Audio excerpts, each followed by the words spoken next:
This season on Hardline.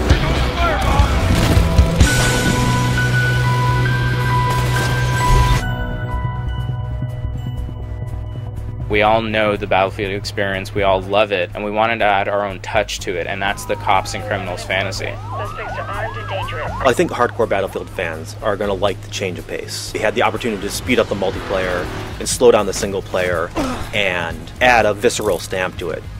Hardline includes a lot of traditional Battlefield modes like Conquest and Team Deathmatch, but also we added 5 new game modes that all talk to the theme of cops and criminals. We're untying a hostage.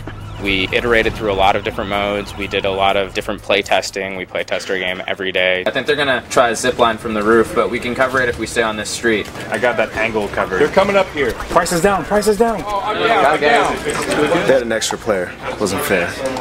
Legs go up in the ass. This is something different for the Battlefield franchise. I think it's going to add a new energy in a way that's going to surprise a lot of people. We did that with a lot of the modes that we added in, like Heist and Rescue and Crosshair. And we did that with a lot of the gadgets we added in too. Using grappling hooks and using zip lines to move around the space really quickly is one of my favorite things. The zip line or the grapple hook really help us get around the map more, they help us get around the map faster. That adds to the gameplay, especially in maps like downtown where you have a bunch of different heights and you want to get between them very quickly. Grapple deployed. Building up spaces with lots of interesting opportunities for the player to move around and navigate and to find new ways to play and to leverage the new mechanics that we've been adding. So this is the projects area where we spend a lot of time teaching the player the mechanics of the game. You do your big stakeout right out here. It's your first opportunity to really use the scanner.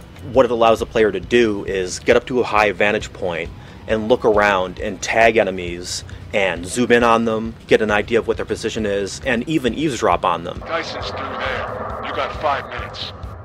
All I need.